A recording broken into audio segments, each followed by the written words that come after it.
E Jesus garantiu, é dando que se recebe. É dando que se recebe, mas o que daremos? Como se aplica isso? Vemos aqui a explicação de 1 Crônicas, no capítulo 29, verso 14. Mas quem sou eu e quem é o meu povo para que pudéssemos contribuir tão generosamente como fizemos? Tudo vem de ti e nós apenas demos o que vem das tuas mãos. Tudo vem de ti e nós damos a Deus aquilo que vem das mãos dele. Mas dá-me o teu coração, disse Jesus. Será que isso não é suficiente? Bem, para o jovem rico não foi. A parábola do jovem rico explica que aquele homem, que talvez seja literal, esteja ali diante de Jesus e pergunta é legítima. Jesus, que farei para herdar a vida eterna? Ah, já tem aqui um vesquício, né? Que farei para herdar? A preocupação do rico estava em herança, mas para a vida eterna, uma coisa boa. E Jesus reconheceu naquele homem o seu coração e viu que ele era sincero. E diz, você tem que guardar os mandamentos, amar a Deus sobre todas as coisas e ao seu semelhante como a você mesmo. E então ele fala, tudo isso tenho feito desde a minha meninice. Todos os 10 mandamentos e todas as ordenanças bíblicas, aquele jovem rico praticava. Aí encheu o coração de Jesus de ânimo e de atenção para aquele que ele gostaria que viesse a ser um dos seus discípulos. Porque o coração estava completamente pronto, buscando a verdade. Então Jesus o chama para o discipulado e diz, se queres herdar a vida eterna, vai, vende tudo que tens e segue-me. Ah, o jovem triste, rico, entristeceu-se muito e abandonou os caminhos de Deus. Mas por que Jesus pediu tudo, venda tudo? Será que ele pede isso de você e de mim? Paulo disse ter tido um espinho na carne. Eu devo ter os meus, você os seus.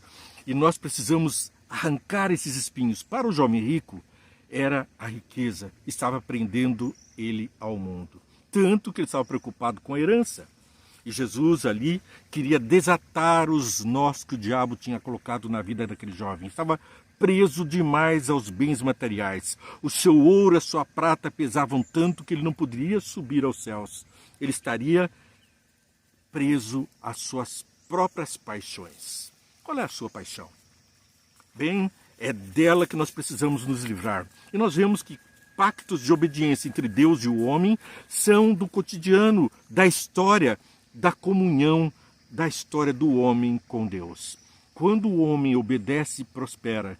Quando se afasta de Deus, entrega-se aos caminhos do diabo, porque se afasta do círculo de proteção e se põe ao alcance do demônio.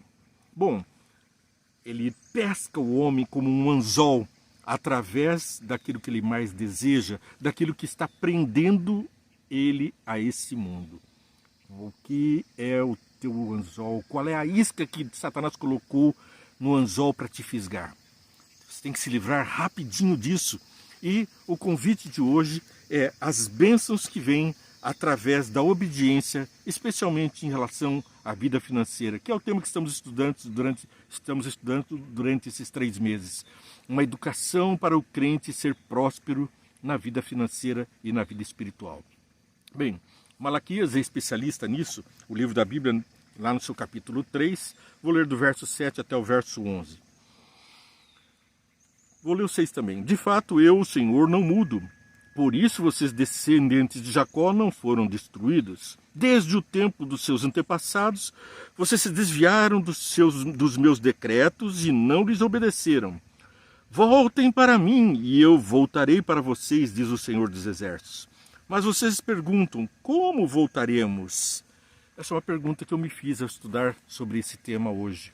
Como me voltar? Parece que eu estou seguindo os caminhos de Deus. O que está faltando? Como me voltar? Como me livrar do anzol, da fisga do diabo, daquela minhoca que quer engolir você? Bem, mas vocês perguntam, como voltaremos? Pode um homem roubar de Deus? Contudo, vocês estão me roubando. E ainda perguntam, como é que te roubamos? Nos dízimos e nas ofertas. Falar de dízimos e de ofertas é sempre algo de um tom extremamente desagradável.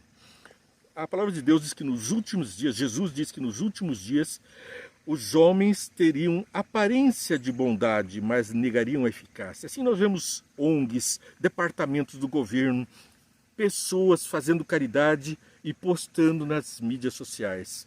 Mas, na verdade, mesquinham aquilo, dão do que sobejam, dão do farelo que iam jogar fora. Quando, na verdade, as bênçãos que Deus nos deu são para serem compartilhadas com os nossos irmãos, amando os próximos como a nós mesmos. Se amarmos a Deus, guardamos os seus mandamentos e cuidamos dos nossos irmãos, os filhos de Deus. Bem, continua o verso aqui. Vocês estão debaixo de grande maldição, porque estão me roubando. A nação toda está me roubando. Tragam o dízimo todo ao depósito do templo, para que haja alimento em minha casa. Ponham-me à prova, diz o Senhor dos Exércitos, e vejam se não vou abrir as comportas dos céus e derramar sobre vocês tantas bênçãos que nem terão como guardá-las. Impedirei as pragas, devolverei as suas colheitas, e as videiras dos campos não perderão seu fruto, diz o Senhor dos Exércitos. Nessa guerra, o Senhor dos Exércitos está te chamando. Vem para o meu cerco de proteção. Livra daquilo que te prende ao mundo, a ganância, aquele desejo voluptuoso de ter mais, de querer mais, de acumular. E diz Jesus, e o que tens acumulado, para quem será? Louco, hoje te pedirão a tua alma, e o que tens acumulado, para quem será? Para que te servirá? O ouro e a prata são do Senhor, diz a Bíblia. Esse mundo é do Senhor, Gênesis 1:1. No princípio criou Deus os céus e a terra. E continuando, nós vemos que Ele criou também os animais, as plantas, a natureza. Você e eu somos propriedade dele. Deus o Pai, Deus o Filho, Deus o Espírito Santo nos criaram. Mas o sequestrador nos roubou.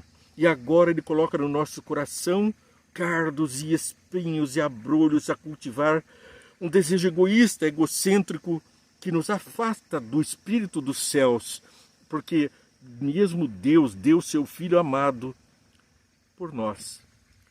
Porque Deus deu o seu Filho amado em quem Ele se comprasse para salvar a todos nós.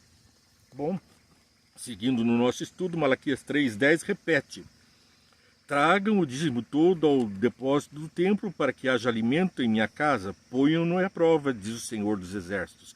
E vejam se não vou abrir as comportas dos céus e derramar sobre vocês tantas bênçãos que nem terão onde guardá-las. Alimentos, riquezas, e vamos adiante.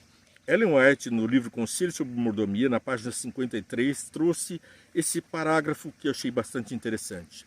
Aquele que deu seu Filho unigênito para morrer por nós, fez um pacto conosco. Ele nos dá sua bênção e, em troca, espera que lhe devolvamos nossos dízimos e ofertas. Ninguém jamais ousará dizer que não havia um meio pelo qual pudesse compreender essa questão. O plano de Deus quanto aos dízimos e ofertas é declarado de modo inequívoco no 3º capítulo de Malaquias, aquele que estávamos lendo agora há pouco. Deus pede para seus agentes humanos serem fiéis ao pacto que fez com eles. Ele fez um pacto bilateral, um contrato bilateral.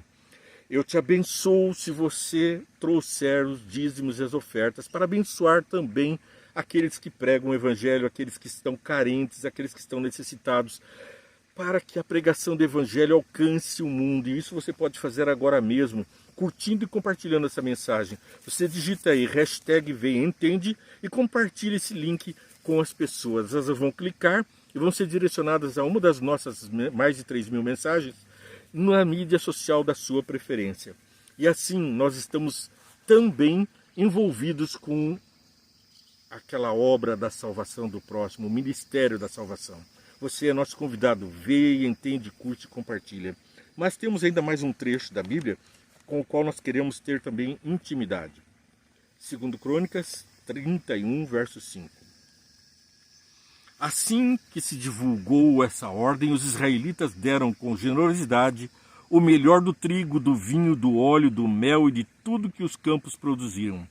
Trouxeram o dízimo de tudo, era uma grande quantidade.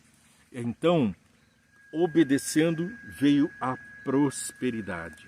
Aqui não é uma teologia que está falando da prosperidade com a ideia de que você traga dinheiro e fique rico. Não, é o contrário. É você entrega aquilo que está te prendendo como riqueza, os 10% daquilo que você recebe, para saciar a necessidade daqueles que não têm 10% do que você recebe.